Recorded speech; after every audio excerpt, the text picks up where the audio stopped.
¿Cómo están, jóvenes?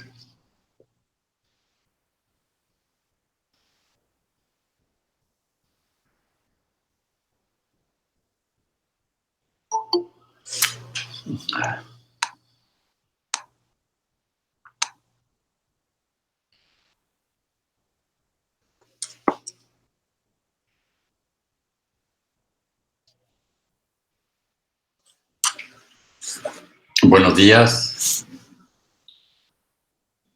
Buenos días, profe. Buenos días, Rebeca.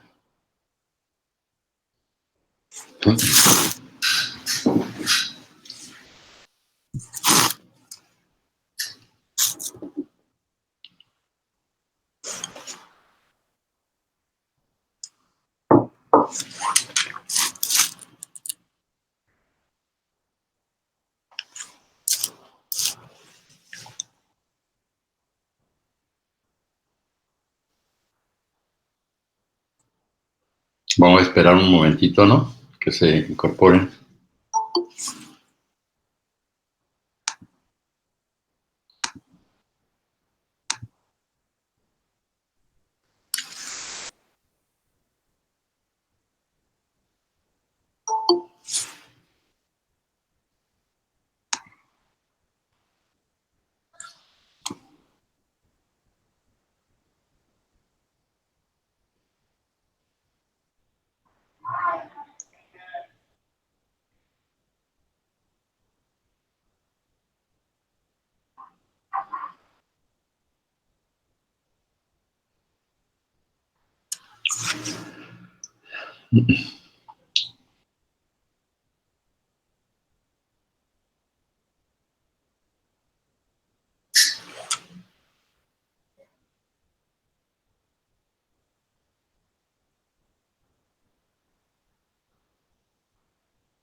Bueno, muy buenos días para todas los que se han incorporado, los que se vayan incorporando, pues ahorita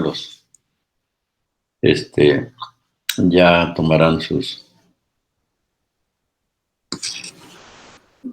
las recomendaciones, sugerencias, ¿no?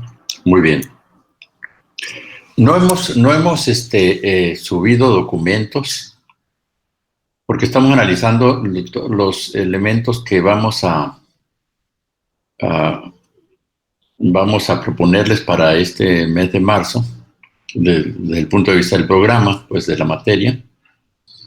Pero vamos a seguir comentando, porque la vez pasada lo hicimos, en relación a un núcleo de conocimientos muy necesarios para la elaboración de las políticas económicas. De un núcleo de conocimientos pues que tienen que ver con lo que comentábamos ayer, que son las cuentas nacionales. Y que está en el corazón mismo de la política económica, es decir, después vamos a utilizar muchos de estos elementos que permiten este instrumento de medición económica. Vamos a utilizarlos de una manera un poco más práctica, con ciertas formulaciones y todo esto, pero pero es necesario recordarlo, ¿no? Recordar los diferentes conceptos de las cuentas nacionales o de los indicadores económicos globales, pues, también se conocen como agregados económicos. Bueno, entonces, algunos de ustedes, pues, ya han oído hablar de ellos. Seguramente algunos ya hasta estuvieron trabajando algunos esquemas o qué sé yo, relacionados con estos. Pero entonces, ¿cuáles son las cuentas nacionales que son tan necesarias desde el punto de vista de la política económica o de cualquier proceso de modelación económica? Uno, la primera cuenta nacional es el llamado Producto Interno Bruto. A ver,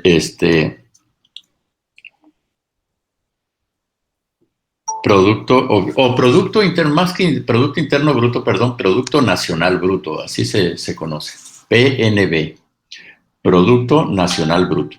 Es el la primera cuenta que es necesario conocer. El segundo es el Producto Interno Bruto. El tercero es el conocido como Producto Nacional Neto, ¿no? El cuarto es la renta nacional o el ingreso nacional.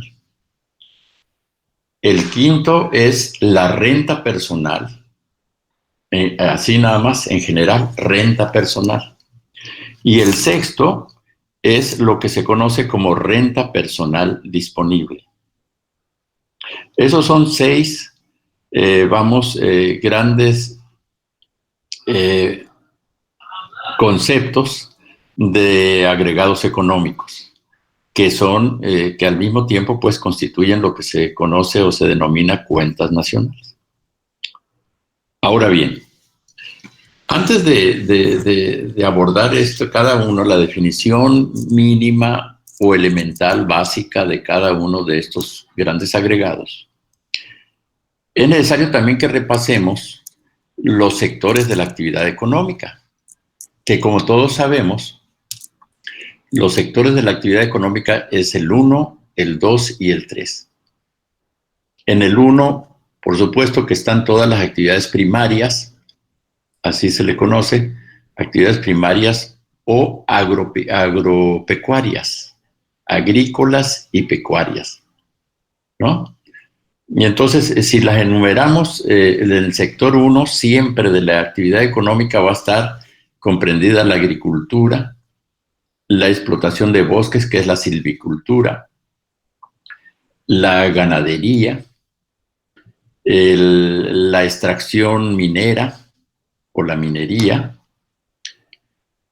Y hubo un tiempo, ya no es tan necesario suscribirla, pero hubo un buen tiempo, en que a la caza y pesca existía en el sector 1 de la actividad económica. ¿De acuerdo? Es decir, hubo un tiempo en que la caza y pesca inclusive aparecía dentro de la actividad primaria, dentro de las actividades primarias de la economía. En cambio, esas es todas las actividades, vamos, del sector 1. En el sector 2 están comprendidas todas las actividades o procesos de transformación de las materias primas en artículos o en bienes, o bien el proceso de industrialización de la actividad económica, es decir, todas las industrias conocidas, industrias y subindustrias, etcétera, toda la clasificación industrial de un país entra dentro del sector 2 de la actividad económica. Todas las actividades de transformación. Por ejemplo, vamos a poner un ejemplo en el sector 2. El petróleo crudo, que es una actividad del sector 1, en el sector 2 se transforma el petróleo en cuántas, en todas las actividades industriales que se pueden, en que se puede desprender el petróleo crudo. ¿Cuáles son estas actividades industriales o procesos industriales en que se desprenden del petróleo crudo? Uno, la elaboración de gasolina, la elaboración de combustibles de diferentes tipos, de aceites de diferentes tipos, de plásticos y resinas de diferentes tipos, hasta la fibra sintética para hacer telas derivadas del petróleo. ¿Sí me explico? Todas esas miles de actividades. En el sector 1, por ejemplo, también está la extracción de minerales. Se supone que toda la extracción de minerales, de cualquier tipo de minerales, ¿de acuerdo? O sea, cobre, zinc, hierro, aluminio, etcétera, manganeso, lo que plata, oro, en fin, toda la extracción del mineral en bruto. Pero en el sector 2 ya se trabaja con las placas de minerales, de cada uno de los minerales que se extraen en el sector 1. Es decir, el sector 1 extrae el mineral de cobre, el mineral de oro, de plata, de zinc, etcétera, etcétera. Y lo lleva al proceso de fundición. Y en el proceso de fundición, como ustedes saben, se hacen o se fabrica, o sea, en el proceso de fundición del metal, se llevan a cabo placas de metal. Placas o diferentes formas de presentación del metal. O sea, normalmente son en plaquitas, ¿no? Se hacen placas de oro, placas de cobre, placas de plata, placas de aluminio, placas de lo que ustedes gusten y manden. Todos los metales entran de alguna manera listos para su siguiente transformación. Su siguiente transformación ya entra en el sector 2 de la actividad económica, donde vienen los joyeros, los procesos de laminado del metal, de hacer láminas sumamente sofisticadas de cada uno de los metales, de hacer joyas, de hacer etcétera, etcétera, etcétera. O sea, cientos de actividades industriales que solamente ingresan al sector 2 de la actividad económica. Lo mismo si hablamos, por ejemplo, estamos hablando de petróleo, de metales.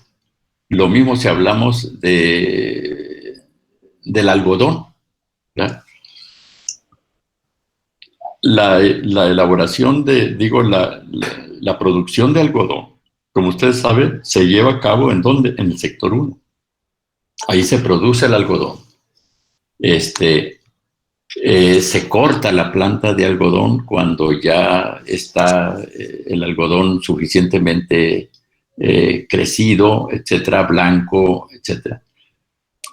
Y luego los campesinos del sector 1 de la actividad económica cortan, segan la planta de algodón y hacen pacas de algodón en bruto.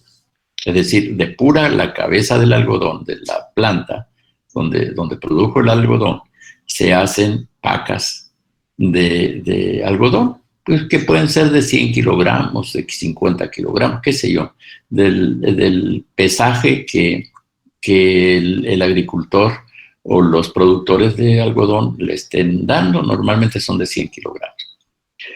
Esas pacas de algodón ya se transforman en el sector 2 de la actividad económica, es decir, en el proceso de industrialización. La primera transformación que sufre la paca de algodón ya del sector 1 es la despepitación del mismo, es decir, el proceso en el cual por medio de maquinaria, etcétera, se despepita, se les quita la semilla al algodón para que quede el algodón nada más, el puro algodón. Y el siguiente proceso de transformación es la conversión del algodón ya que quede blanco, sin pepita, sin semilla, su...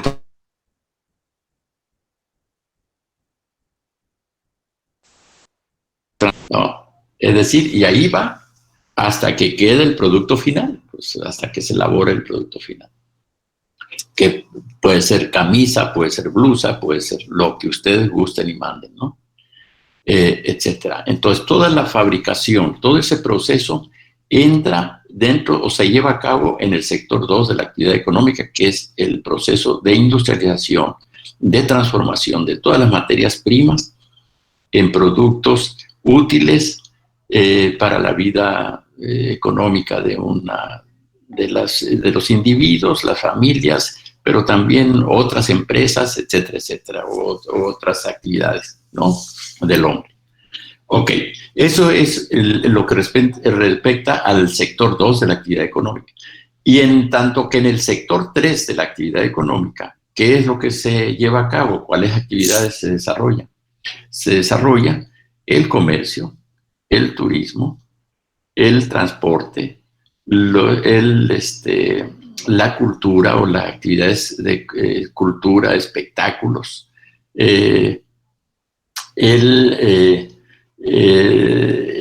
la actividad de gobierno, es decir, toda la estructura burocrática, el trabajo burocrático de gobierno también aparece en el sector 3 de la actividad económica, la administración, la cuestión administrativa, vamos.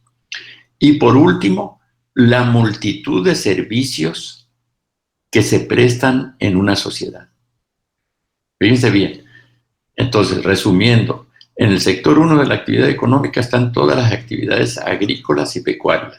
Sector 2, todas las actividades de transformación y de industrialización. Y en el sector 3 de la actividad económica están todas las actividades de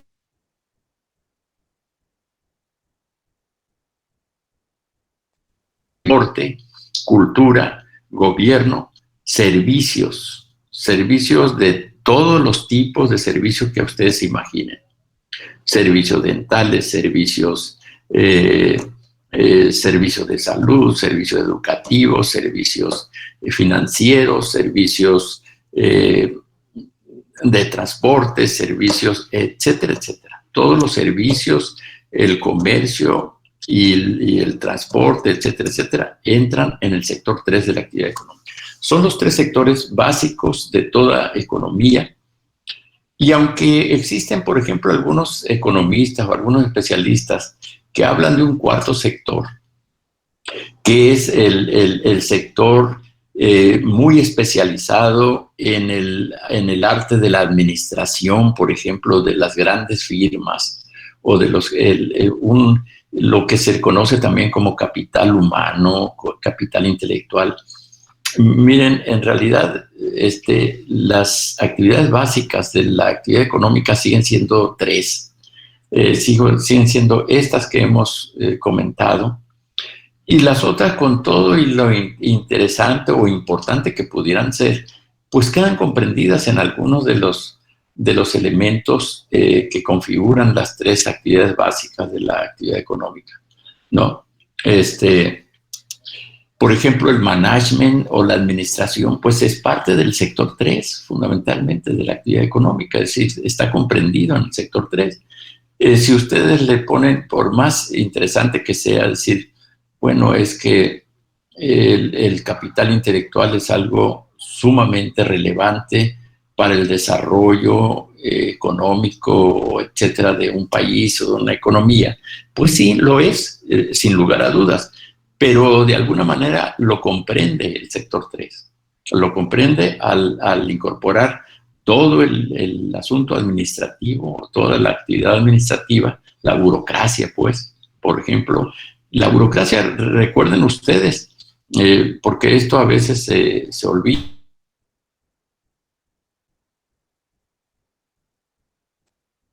Sí, sector privado.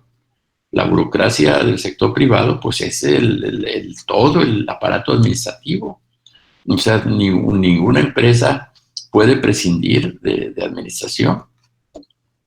Ustedes lo saben, y esto es importante que lo dimensionen, pues tanto más porque ustedes van a esta área de los negocios y no tan solo de la actividad económica. Entonces hay negocios, no hay negocio posible, así sea una taquería. Tiene que haber administración, ¿no? Y ustedes dirán, bueno, ¿y dónde se lleva a cabo pues la administración? Es justamente lo que les permite contabilizar sus ganancias o sus pérdidas, ¿no? Todos los días. Pues en una taquería tan simple, pues ahí tiene que haberla, ¿ya? Y entonces, es decir, no hay negocio posible, pues, sin administración. Muy bien. Entonces, son los tres sectores básicos de la actividad económica. Eso es necesario que lo repasemos. Yo sé que algunos de ustedes ya lo tienen, algunos más claro que otros seguramente ya lo han visto en alguna materia de economía o alguna en otras áreas. Pero bueno, lo estamos recordando y es necesario recordarlo. El otro aspecto que tiene que ver con nuestro país, con los agentes económicos nacionales. Pues eso es muy importante porque finalmente ustedes van a desempeñarse profesionalmente en México, la mayor parte de ustedes. Ojalá y que todo el mundo pudiéramos salir a otro país, ¿no? A ejercer, pero bueno, por lo pronto pues hay que ejercerlo en México mientras estemos acá. Y bueno, y es necesario conocer entonces cómo está el asunto de los agentes económicos en México. ¿Cuáles van a ser los agentes económicos que nos deja la economía nacional? Pues hay agentes económicos de gobierno, agentes económicos privados y agentes económicos del sector social. Esos son los tres agentes económicos que por ley, por constitución, por aspectos jurídicos existen en México. Los agentes económicos, a ver, de gobierno, ¿cómo se clasifican o cómo se dividen? Pues en México se dividen en agentes económicos gubernamentales del gobierno federal, del sector estatal y del sector municipal, de los tres niveles de gobierno. Esos son los agentes. Pues son agentes económicos, pues porque tienen capacidad de llevar a cabo eventos o actos económicos jurídicamente establecidos, pues no porque se me ocurra a mí, se le ocurra a cualquiera de ustedes o a algún economista, etcétera. Jurídicamente, ustedes como titulares, por ejemplo, de los poderes, ya sea ejecutivo, ejecutivo a nivel federal, ejecutivo a nivel estatal, sea como gobernadoras o gobernadores, como presidentas municipales o como presidentes municipales, o bien como presidentes de la República o presidentas de la República. En cualquiera de estos tres niveles, ustedes tienen como titulares de ese poder, tienen toda la posibilidad del mundo de llevar a cabo eventos. ¿Okay? Entonces, no sé. ¿Hasta qué hora se va a hacer? Más ratito. Disculpen, una pequeña interrupción. Disculpen, entonces, decíamos, entonces ese es el asunto. No hay ninguna posibilidad, entonces, de que estos tres agentes que hemos mencionado desde el punto de vista del ámbito de gobierno, pues dejen de tener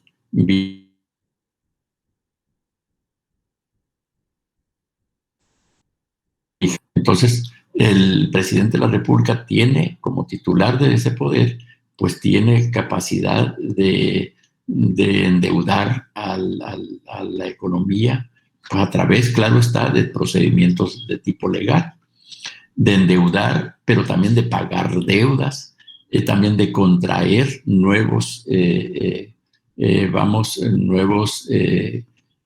compras, de hacer pagos nacionales, internacionales, a través de procedimientos perfectamente establecidos.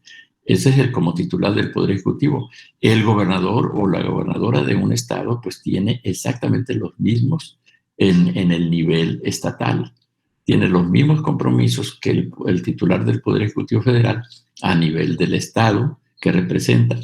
Y la presidenta o el presidente municipal tiene los mismos, posibilidades, funciones en el nivel o el ámbito del municipio. Sí queda claro, esos son los tres aspectos del agente económico llamado público o de gobierno. En tanto, el agente económico privado, también se clasifica. Y es importante que ustedes de principio, como repaso, pues tengan perfectamente claro cuáles son los agentes económicos privados de cualquier país. No tan solo de México, de cualquier país. Los agentes económicos privados es el inversionista o la inversionista que es de una localidad. El inversionista o la inversionista que es de una entidad en donde lleva a cabo inversiones de dos o tres estados del país o dentro del ámbito de todo el país. Entonces se le conoce como agente económico privado ya con una capacidad nacional. ¿Sí me explico? Un agente privado puede ser local, es decir, de aquí, de Baja California Sur, que tenga empresas aquí en Baja California Sur o en diferentes partes de Baja California Sur. Es un agente local, privado local. Un agente privado nacional es quien tiene una empresa en la Ciudad de México y al mismo tiempo tiene en 32 entidades de México. Es un agente privado nacional. O sea, ¿por qué? Porque tiene una presencia nacional en todo el país, de cualquier forma.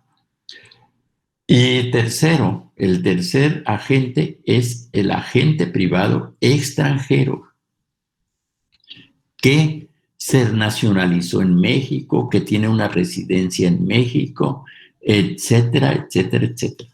¿Sí queda claro eso o no? Es decir, ¿hay americanos, norteamericanos residiendo en México? Sí lo hay. ¿Hay alemanes residiendo en México? También los hay. ¿Hay franceses residiendo en México que están viviendo, que son residentes de este país? Sí los hay. ¿Hay ingleses residiendo? Sí los hay. ¿Sí me explico? Y en ese sentido, pero muchos de ellos, o algunos de ellos, no muchos, residen aquí porque les gustó estar en esta ciudad, en este estado o en otros estados de México, ¿de acuerdo? Pero generalmente son hombres o mujeres que tienen negocios en diferentes partes del mundo. Esos son los capitalistas extranjeros o los agentes económicos privados extranjeros. A ver, ¿queda claro eso o no? Es decir, ¿hay agentes económicos privados extranjeros en México? Sí los hay, joven. Y vale más que lo tengamos claro. ¿Me permiten un momentito? Tengo un... Buen día. Permisito. ¿Me están buscando? Bien, les hablan bien. Bueno, gracias. Disculpen. Bueno, entonces, sí queda claro eso. Entonces tenemos agentes privados extranjeros. Profe, ¿ha dicho que esos, quiénes eran? ¿Eran los que vivían aquí o cómo? Hombres o mujeres que viven en este país y que no todos, por supuesto que no todos, habrá algunos que no tengan negocios en otro lugar, pero normalmente los extranjeros residentes en México o extranjeras, porque hay mujeres también. A ver, ahorita vamos a poner un ejemplo. Pues tienen negocios en otros lugares. A ver, es público, es sabido, es notorio, ha sido público por ejemplo, la presencia en la ciudad de una relevante inversionista extranjera. A ver quién es.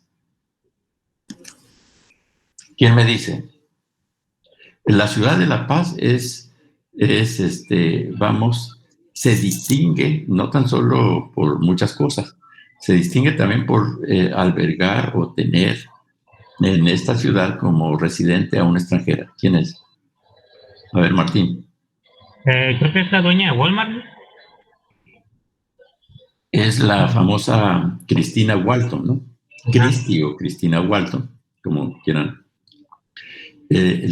Una de las más, de las inversionistas más grandes es más, es hija, creo, no es esposa, como en algún momento se dijo, es hija del señor Walton, que fundó el Walmart, ¿no? Ahora bien, ¿ustedes creen que nada más, entonces, creo que el señor Walton ya murió, entonces ella es heredera prácticamente universal de toda esa fortuna? ¿Únicamente tiene esos negocios?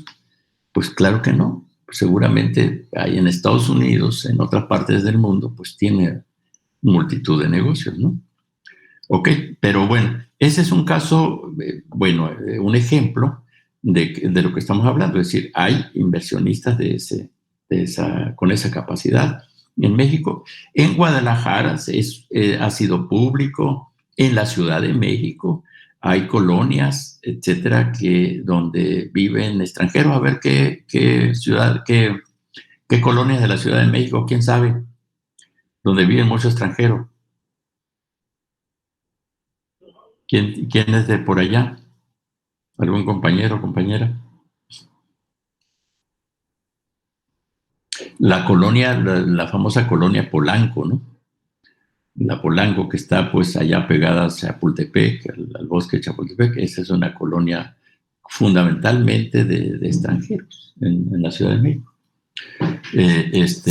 Cuando tengan oportunidad, pues comprueban o disprueban el punto, pero lo pueden hacer. Y lo pueden hacer también vía investigación aquí, por medio de Google, por medio de, fin. Ok, pero si me explico, en cualquier lugar, en diferentes... A ver, es público, es conocido también el hecho de que, a ver, ¿cuántos extranjeros hay en Cabo San Lucas? A ver, es que son datos aparentemente simples, pero no lo son. ¿Cuántos extranjeros tiene Cabo San Lucas? A ver, hay datos estadísticos ahí.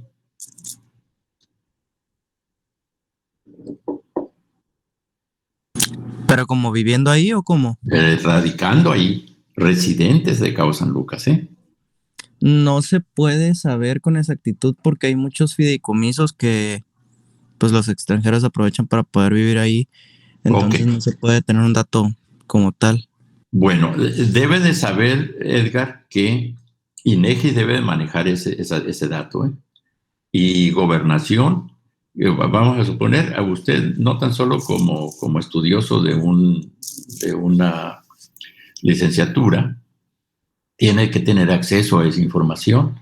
Desde el punto de vista académico, INEGI tiene que pasar reportes, hacer reportes del número, lo hace bajo convenios con la Secretaría de Gobernación. Es decir, hay datos que son sumamente confidenciales por alguna razón, pero en general no deben de serlo, pues. Es decir, debemos entender que en Cabo San Lucas, justamente por ser un área de alto desarrollo turístico, uno de los 3 desarrollos turísticos más importantes de México, pues junto con Cancún y con Acapulco.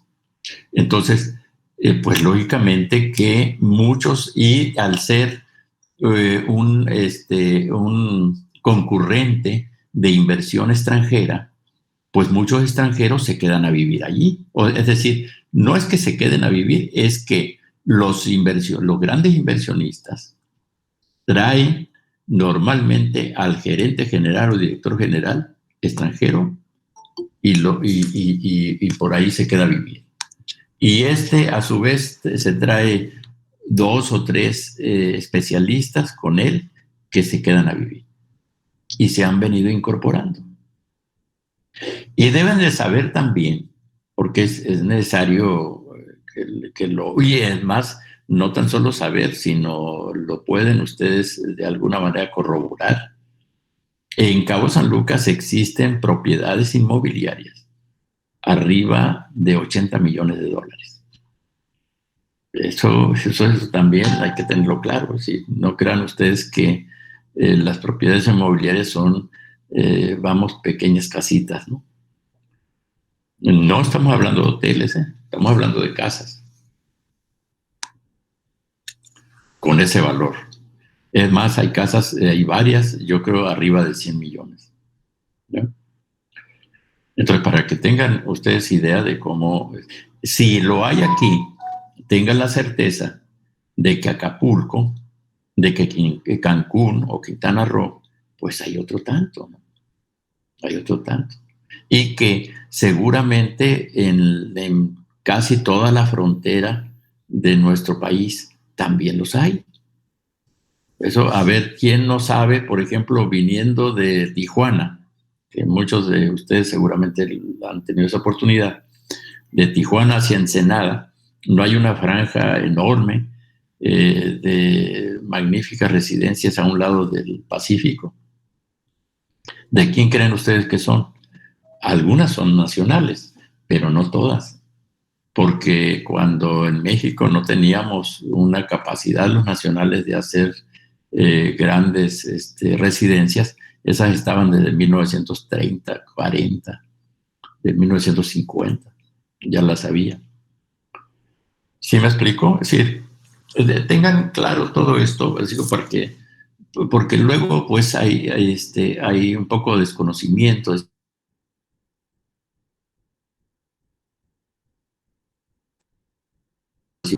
Pues forman parte de la misma estructura de población de los países, ¿no? De diferentes países, no crean que es privativo de México. Bueno, el caso es que son los agentes económicos privados, es el segundo grupo de agentes, ¿no?, que existen en México. Y el tercer grupo de agentes económicos, que es muy importante que ustedes los conozcan, los identifiquen desde el punto de, porque van a estar presentes en la actividad económica en todo momento, son los agentes económicos llamados del sector social. ¿Cuáles son estos agentes económicos? En primerísimo lugar están los ejidos, jóvenes. Los ejidos forman parte de los agentes económicos, los ejidatarios, pues, y allí con sus estructuras organizativas, ¿no? Pues que es el presidente del comisariado, el comisariado ejidal, el presidente, el secretario, el de finanzas, qué sé yo. Bueno, esa estructura, forma parte de la estructura del agente económico social, del sector social. Y también dentro de los agentes económicos del sector social están los sindicatos. Eso es muy importante que lo identifiquen. Los sindicatos tienen capacidad económica de crear empresas. Sí queda claro, es decir, pueden crear empresas los sindicatos. Y dentro de los agentes económicos del sector social, por último, están las cooperativas de todo tipo. Pueden ser cooperativas pesqueras, cooperativas agrícolas, cooperativas de consumo, cooperativas, qué sé yo.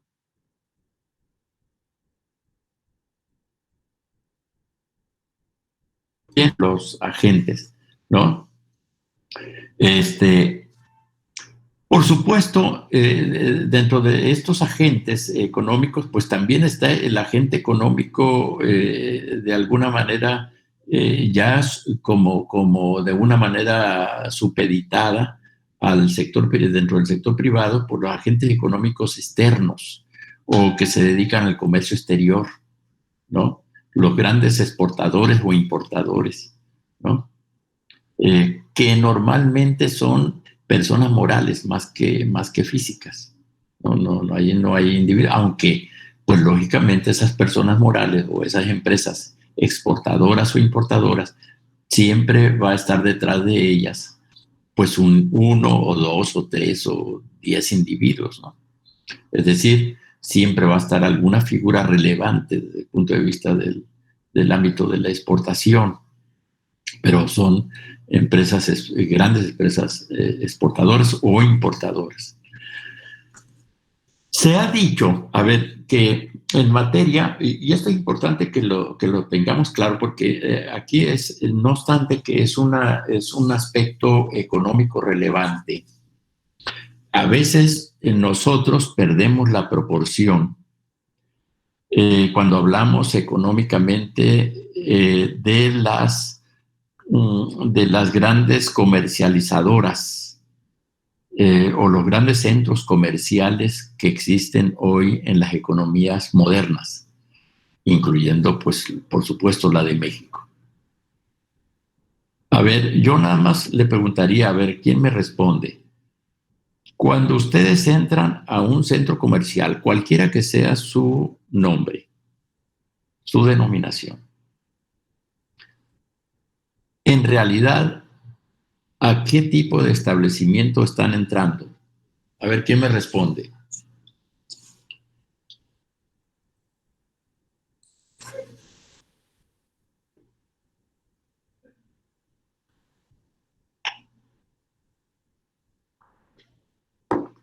Vamos a suponer que acaban de entrar algunos de ustedes en este momento a Walmart.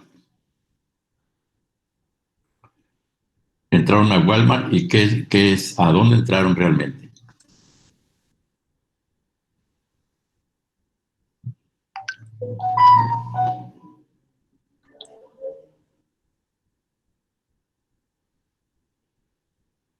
Entraron a un centro comercial, claro, es un almacén que les vende que vende ropa, que vende inclusive productos alimenticios, etcétera, etcétera, con diferentes departamentos o áreas o secciones de compraventa, ¿no? De diferentes productos. Ok, pero nada más, a ver, la pregunta más específica, ¿nada más entrarían a un centro comercial o entran a un lugar que representa mucho más?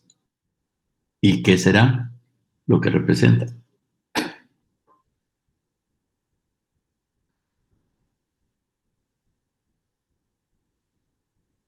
A ver, ¿quién me dice? Pues díganme cualquier idea, pues ya estamos en total confianza.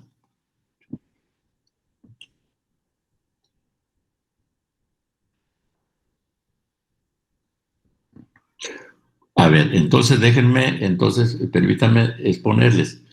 Estamos entrando entonces a un centro comercial, lógicamente que está ubicado en nuestra colonia o en un lugar cercano a donde vivimos, etcétera, pero que por sí misma es una pequeña tienda o es una fracción de una tienda que está prácticamente en todo el mundo. Creo que está en todo el mundo, en el caso de Walmart. Lo único que le faltaba era China, y creo que hace como 2 años ya llegaron a China. La Unión Soviética hace como 3 años, en toda la Unión Soviética. China les faltaba, pero en todas las otras partes del mundo se encuentra. Y se dedica, tiene fábricas en diferentes partes del mundo, fábricas, industrias, de todo, procesan muchos de los artículos que se venden, son procesados por la misma empresa, conocido, denominada Walmart, en todo el mundo, con diferentes razones sociales. O sea, normalmente sus empresas fabricantes pues no tienen el nombre de Walmart, pues sí pueden tener otros nombres. Pero bueno, en esas se fabrican también productos que ahí se venden. Y tiene también grandes constructoras, imagínense si están en todo el mundo, y están comprando tierras y están comprando, construcción, están construyendo almacenes de diversos tamaños, bajo diversas estructuras, están poniendo pavimento en sus propios, en los lugares donde compran, etcétera, etcétera, pues tienen inmobiliarias. Entonces están hablando de están entrando a una pequeña tienda, pero que finalmente es parte de un gran corporativo, donde están participando inmobiliarias, fábricas, fábricas, ¿qué más decíamos?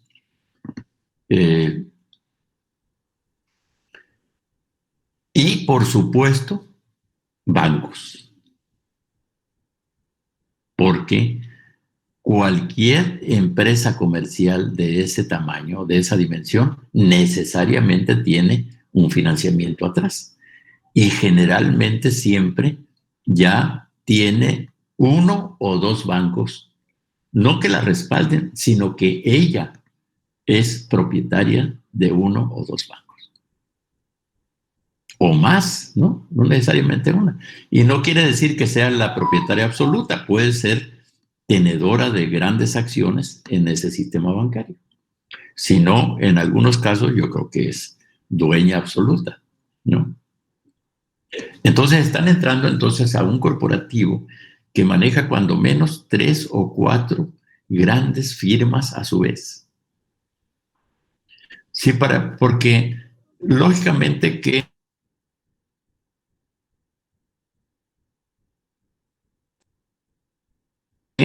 cuando entramos a un centro comercial, pues creemos, bueno, pues es una tiendita grandota, ¿no? Es una gran tienda, etcétera, etcétera. Una mega, como les dicen, ¿no? No, pues no, ese no es el tema, ese no es el problema fundamental. La cosa es que es, lógicamente, un gran corporativo. Claro está que la tienda puede ser pequeña, puede ser, qué sé yo, insustancial, ¿no? El lugar físico donde se encuentra. O sea, el problema es lo que representa, ¿no? Como corporativo, pues dueña de bancos, dueña de fábricas, dueña de inmobiliarias, o dueña o constructoras, como ustedes quieran llamarle, pues que estás hablando de un verdadero monstruo, ¿ya? Y no es un pequeño negocio, pues, o un gran negocio comercial, ¿no? Es mucho más que eso. Es importante que lo registren esto porque normalmente, y ahí también se desarrolla, se lleva a cabo los grandes procesos de importación y exportación. Es más, gran parte del comercio exterior dentro de cada país lo trabajan o lo mueven, pues justamente ese tipo de empresas, ese tipo de centros comerciales, ¿no? A ver, díganme ustedes, o sea, si van allí a Home Depot, por ejemplo, en Home Depot, ¿qué están comprando ustedes? Están comprando productos del hogar de diversas partes del mundo, ni siquiera únicamente Estados Unidos, ¿no? Y en ese sentido, la gran capacidad que tienen de poder hacerlo, pues lo asume porque de alguna manera ellos se dedican a hacer esas importaciones y exportaciones diariamente, jóvenes, todos los días del año. Eso es el punto. Sí, sí, queda claro. Sí, no hay ningún día del año que ellos dejen de estar haciendo eso. Por eso su extraordinaria movilidad, capacidad de mercadeo que tienen, ¿no? en el mundo. Y esto, recuerden ustedes, desde el punto de vista de la estructura económica, de la economía de mercado, estas conforman oligopolios económicos. Todos los grandes centros comerciales forman parte de los grandes oligopolios económicos En México, y si se van ustedes a Estados Unidos, bueno, pues ahí las grandes firmas comerciales que normalmente operan en, ¿dónde se llama? En los famosos small de Norteamérica, bueno, pues también son grandes oligopolios. Y si se van a Europa, pues exactamente lo mismo. Se van a Asia, lo mismo, etcétera, etcétera, ¿no? Entonces, no crean que es privativo, pues, de una entidad, de un país, etcétera, ¿no? Esos monopolios, esos oligopolios, perdonen, tienen toda su estructuración mundial o su desarrollo mundial, ¿no? Muy bien. Eso, entonces, esto es importante que lo registremos, pues, porque este es el salto que se ha dado desde el punto de vista de la monopolización de la actividad económica en el mundo actual. Los grandes centros comerciales estos, antes generalmente que había en Europa desde el siglo XIX, y que después en el siglo XX, en los principios del siglo XX, se generalizaron en Estados Unidos. Antes de la Segunda Guerra Mundial, Estados Unidos ya tenía una serie de centros comerciales gigantes, tal como los conocemos o los que tenemos hoy en La Paz. Bueno, los tenían ellos durante todo el siglo XX. Y en México llegaron, recuerden ustedes, ya los tenía nada más la Ciudad de México desde 1950, 60, y en los 70s, más o menos 70s y 80s, ya existían varias de estas grandes firmas comerciales en la Ciudad de México. Algunos de ustedes seguramente han oído mencionar, o no sé, el Gigante, los Blancos, el Palacio de Hierro, etcétera, etcétera. O sea, esos centros comerciales estaban ubicados generalmente en la Ciudad de México o cuando mucho, en algunos casos, en ciertos casos, en Guadalajara y en Monterrey, nada más. Creo que Puebla llegó a tener algunos. ¿Cuándo se generalizaron estos grandes megacentros comerciales? Bueno, pues ya después del Telecán, de que México se incorpora al Telecán, y entonces el proceso de monopolización y de oligopolización de la actividad económica y comercial sobre todo, pues fue inaudito, ¿no? Entonces fueron cuando entonces comenzaron los procesos de fusión de la actividad económica, es decir, Walmart comienza a comprar Comercial Mexicana, comienza a comprar, etcétera. Chedraui comienza a comprar otras firmas o comercios menores. Soriana comienza a hacer compras también de otro tipo de etcétera, etcétera. Y así se van conformando.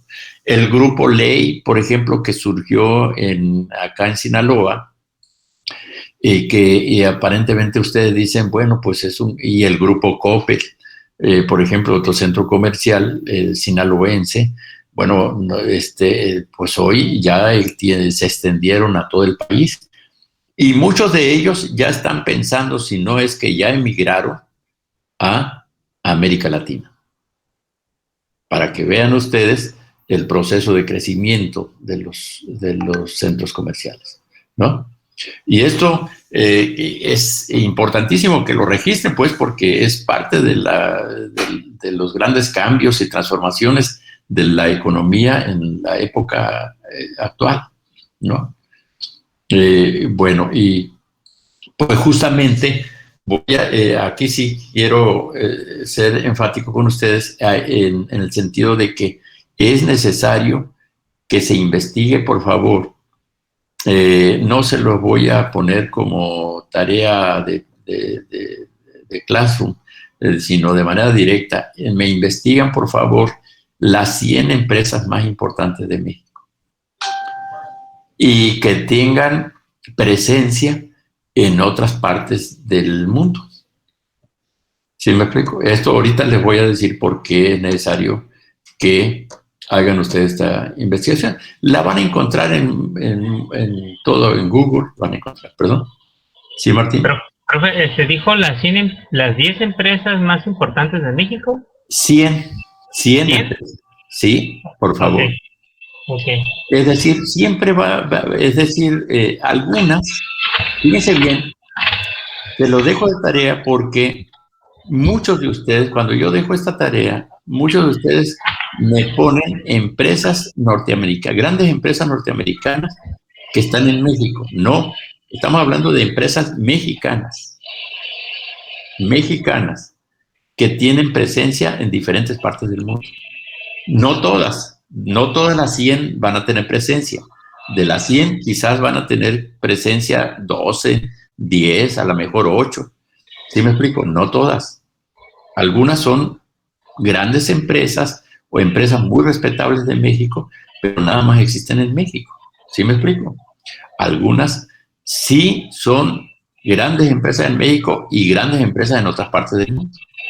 A ver, ¿quién recuerda alguna? ¿Quién me puede decir alguna o mencionar alguna que sepan que tiene presencia? Cinépolis puede ser. Cinépolis, por supuesto. Cinépolis tiene presencia en Sudamérica. ¿Mano? Cemex. Cemex, indiscutiblemente Cemex. ¿Cuál otra? Bimbo. Bimbo es ahora sí que clásica, ¿no? Clásica de las clásicas. ¿Y qué cerveceras que actualmente ya no son de propiedad de mexicanos? Casi todas. Cerveza Tecate, cerveza Sol. Sobre todo la Tecate, ¿no? Que es una marca, que era una marca relevante, y la Pacífico. La Corona. ¿Mande? La cerveza Corona. Y dentro de la Pacífico, la marca de Corona, ¿no? La Corona es internacional. Fue absolutamente internacional. Es decir, cuando era propiedad, actualmente es propiedad ¿de quién? ¿De qué empresa? Heineken, me parece. De Heineken. El grupo Moctezuma. Sí, queda claro ese asunto.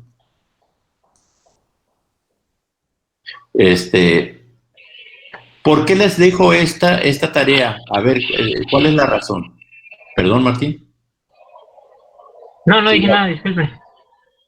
Muy bien. ¿Por qué les dejo esta tarea? Porque ahorita vamos a ver un poquito rápidamente la definición de cada una de las cuentas nacionales a las que estamos haciendo referencia.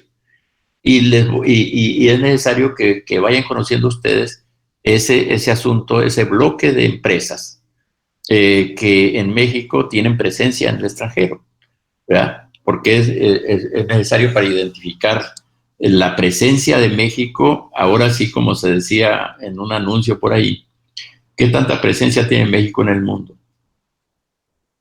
Si me explico, pues si ustedes fundan una empresa, cualquiera que sea, su dimensión o actividad, etcétera, su giro, y en determinado momento la hacen que la llevan a 3, 4, 5 países, pues caramba, pues no está llevando únicamente su marca, está llevando todo el nombre de México, ¿no? Cada vez que la visite cualquier individuo, ¿no? Ok, pues esa es un poco la lógica. Muy bien. Bueno, esos son las 3 actividades del sector económico en que se divide toda economía, las que hemos mencionado. Estos son los agentes económicos que es necesario conocerlos, que es necesario tenerlos. Ustedes de alguna manera ya han tenido tratos y relaciones y las van a seguir teniendo todos los días de su vida con estos agentes económicos. Y bueno, y es necesario tener claros. ¿Qué otros elementos hay de macroeconomía? Perdón, Itzel. Dijo 3 sectores económicos y 3 agentes económicos. Sí, estamos relacionando, o sea, mencionando, ¿no? Tanto los sectores de la actividad económica, por un lado, que son 3, y los agentes económicos de México, que existen en México desde el punto de vista jurídico y económico, ¿verdad? Entonces, que también son 3, el sector gobierno, el agente gobierno, el agente privado y el agente social. los agentes sociales de la actividad económica. Y lo otro yo creo que ya lo conocen de arriba hacia abajo. A ver, la estructura y dimensión de las empresas, no de ahora, sino de toda la vida. ¿Cuál es el nivel o el tamaño de cualquier empresa? ¿Cómo están clasificadas las empresas? Es lo de micro, macro. Exacto, sí queda claro. Micro, pequeña, mediana y grande. Siempre que hablemos de empresas, vamos a hablar lógicamente de esa estructura que existe, nos guste o no nos guste su existencia o no, la menospreciemos o no la menospreciemos, pues esa es la estructura que tiene la empresa en cualquier parte del mundo. Se van ustedes a China, se van ustedes a Francia, se van ustedes a Inglaterra, se van a Estados Unidos y ahí va a haber esa estructura, jóvenes. O sea, no crean que es privativa de un país. En todos los lugares del mundo hay microempresa, pequeña empresa, mediana empresa y gran empresa. Y hay un dato muy relevante que es necesario que se comprenda perfectamente bien desde un inicio.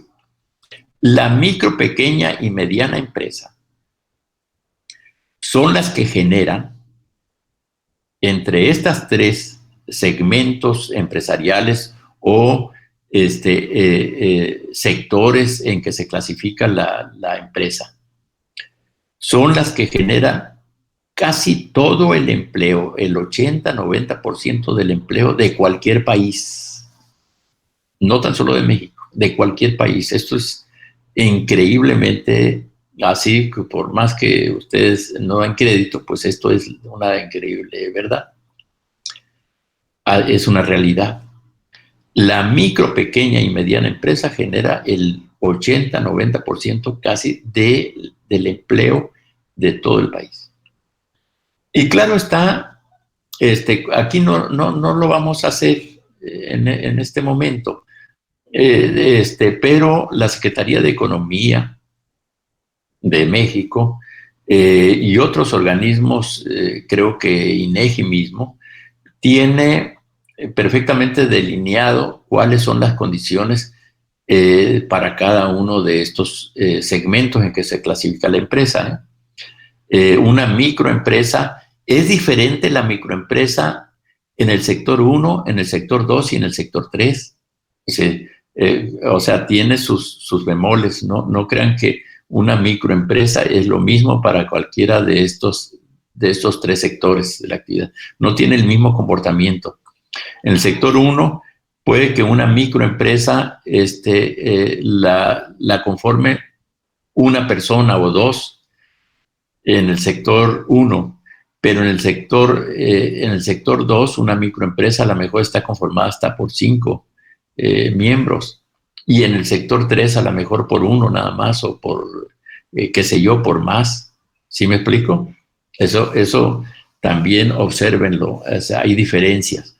No es lo mismo la microempresa en los tres, o sea, cómo está conformada, estructurada, desde el punto de vista de la economía, desde el punto de vista del número de trabajadores, desde el punto de vista del capital social o activo, desde el punto de vista de las funciones que tiene esa micro o esa empresa en cada uno de los tres sectores de la actividad económica. Hay diferencias y eso es bueno que de un principio lo tengan claro.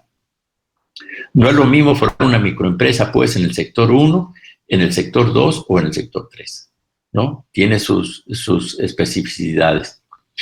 Y lo mismo, vamos, entonces, lo que les quiero decir, lo que les estaba comentando, entonces, es que desde el punto de vista de la estructura del empleo, en todo el mundo, la micro, pequeña y mediana empresa conforma o constituye casi el 80 o 90% del empleo.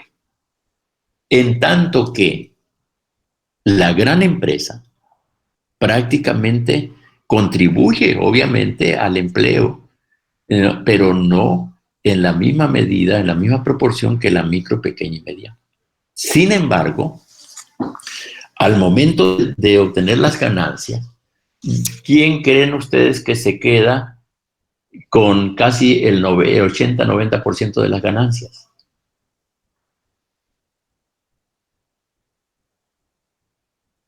Si la micro, pequeña y mediana empresa constituyen casi el 90% del empleo, o sea, generan el 80-90% del empleo en cualquier país, no tan solo en México.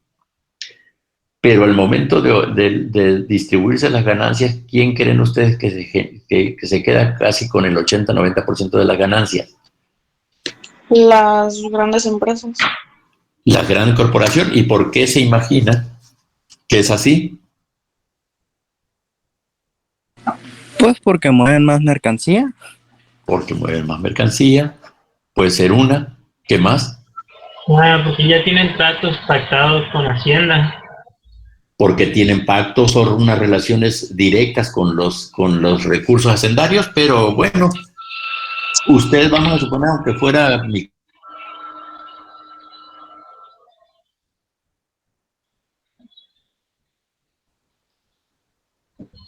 o algo le impediría.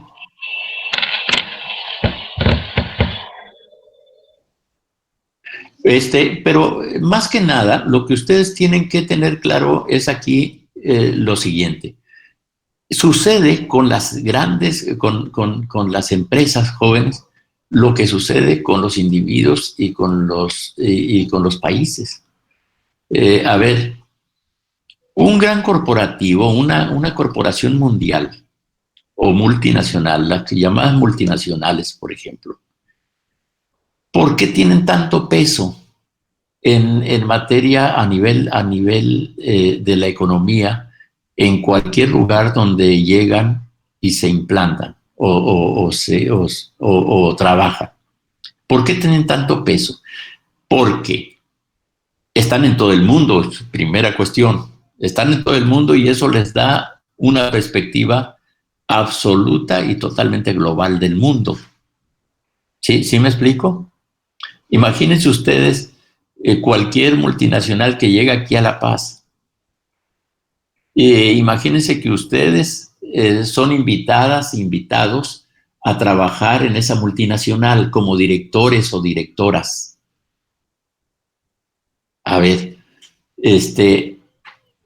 ¿cuál es la ventaja? Que las inviten a colaborar en ese nivel. Pues que tan fácil como que en algún momento las pueden invitar a conocer cualquier lugar del mundo donde la empresa tiene presencia. ¿Sí me explico? Con la facilidad del mundo que les dicen, oiga, necesitamos una persona como usted en Rusia, la única limitación es que usted no habla ruso y necesitamos que hable lo más pronto posible. Ahí le vamos a poner 2 o 3 maestros o maestras, etcétera, etcétera, que la pongan al tiro en unos 2 o 3 meses. Sí queda claro. Sí, esa es la extraordinaria ventaja. Bueno, pues lógicamente que están trabajando entonces, o están colaborando en una empresa, lo que se conoce desde el punto de vista coloquial y que se difundió hace unos años atrás como empresas de clase mundial.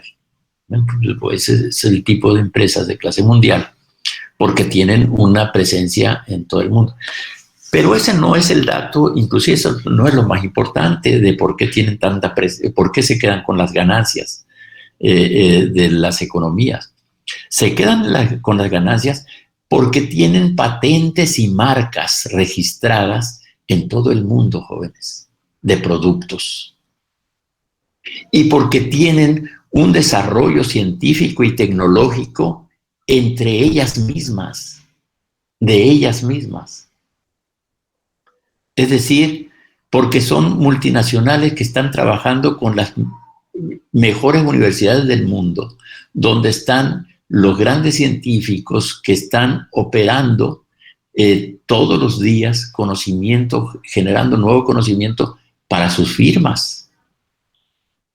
¿Sí queda claro ese asunto?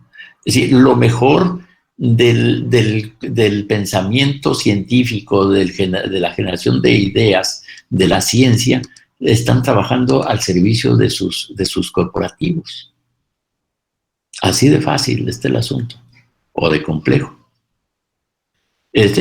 Imagínense ustedes el caso de Microsoft, por ejemplo, o para no mencionar otros, ¿no? En Microsoft, a ver, si ustedes son expertas o expertos en producción de software o hardware en materia de informática, telemática, pues a fuerzas van a ir a parar a Microsoft. ¿Sí me explico? No importa el lugar donde estén. Así estén en la India, estén en China, estén en, qué sé yo, pues la van a jalar. No hay ninguna imposibilidad. ¿Sí queda claro? Si ustedes llegan a destacar en cualquier lugar del mundo donde se encuentren en el ámbito de la comunicación espacial o qué sé yo, la invención de nueva generación de componentes para la industria espacial, pues qué inversionista, gran inversionista privado las va a contratar tarde que temprano, o los va a contratar que tenga desarrollo espacial.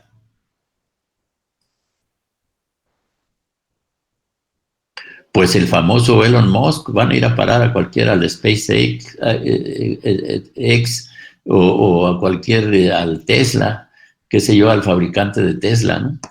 Es decir, necesariamente. ¿Por qué? Porque él está a la cacería irremediable de lo mejor en términos de sus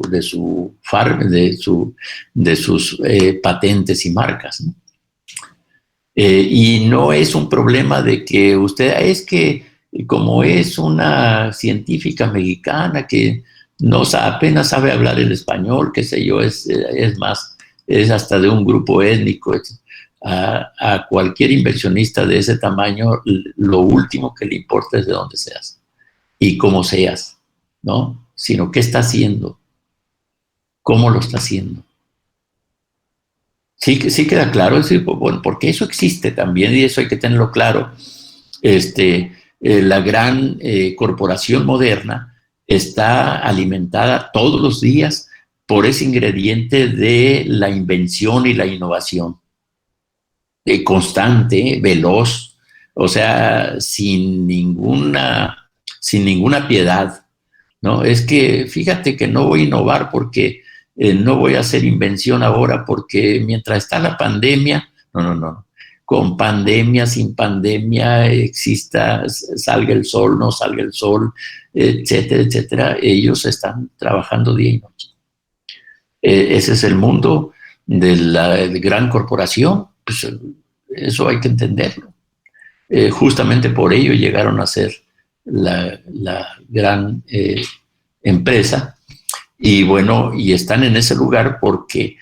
Y este asunto que mencionaba el compañero Martín, por ejemplo, de los convenios que tienen con países, bueno, pues es de alguna forma eso existe, y ellos hacen valer esa relación con los gobiernos de diferentes partes del mundo por una razón fundamental, porque ellos no generarán grandes cantidades de empleados. Es decir, eso lo genera la micro, pequeña y mediana industria, pero sí generan una gran derrama económica y una gran influencia sobre los empleados que estas grandes multinacionales contratan bajo su servicio. Y eso lo hace empezar en el momento en que tienen relaciones con los diferentes países del mundo o los gobernantes de diferentes países del mundo. Ok, yo voy a crear una empresita aquí de mi marca, o sea, de mis patentes, y voy a necesitar 20,000 empleados en un año. Voy a darle trabajo a 20,000 personas, entre ellos a grandes profesionistas, etcétera, del mundo de la física, de la química, de la matemática, qué sé yo. Y a tales y otros que no necesariamente van a ser profesionales, algunos van a ser trabajadores nada más elementales, otros sí vamos a requerir profesionistas de otras áreas, en fin. Si me explico eso, pues lógicamente que lo hacen valer, ¿no? Al momento de establecer negociaciones, ¿verdad? Porque ellos establecen negociaciones globales, ¿no? No hacen pequeñas negociaciones con cada gobernante, por ejemplo. Pues lo hacen pues directamente con el gobernante central. Porque deberán ustedes, pues debiéramos de tenerlo claro, pues es una gran noticia, es una relevante noticia el hecho de que cualquier corporativo de una gran dimensión venga y ponga su empresa en determinado país. O sea, los países pues se han convertido pues en recipendiarios de estas inversiones, pero con todo el gusto del mundo. A nadie le pesa pues que venga una gran multinacional a incorporarse a su país, a lo contrario. ¿Verdad? Bueno, miren, joven, se nos fue el tiempo un poco en estos elementos, pero antes de hacer este recuento de las cuentas nacionales, de lo que se conoce en macroeconomía como la contabilidad nacional, etcétera, que es muy necesaria para la política económica, bueno, pues es necesario hacer este repaso de conceptos elementales de la actividad económica que incumbe al mundo de los negocios en primerísimo lugar. Y faltó todavía un tema que es muy importante, que lo recuerden ustedes o que lo recordemos, lo repasemos, que es la diferente clasificación de los bienes en el mundo de la economía moderna. ¿Cómo se clasifican los bienes?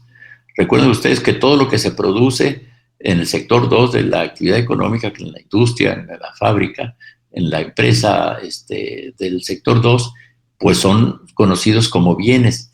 Y hay otros que no se producen ahí, pero de todos modos son conocidos como bienes. Bueno, pues es necesario clasificarlos y que todo el mundo tengamos claro esa clasificación. Pues los bienes son en términos muy generales y muy coloquiales, pues los bienes son mejores que los males, ¿no? Todo bien es mejor que cualquier mal, ¿no? Habido y por haber. Entonces, generalmente se le conoce como bienes, pues, a los productos elaborados, manufacturados por los individuos, pero tienen, pues, una clasificación, ¿no? Y es necesario conocer esa clasificación. Lo haremos quizás en la próxima sesión, ¿no? Muy bien. Preguntas, a ver, opiniones, comentarios.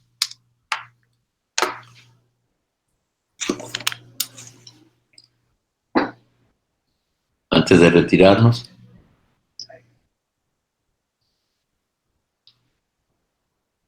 ¿Alguna opinión? Ninguna. ¿No?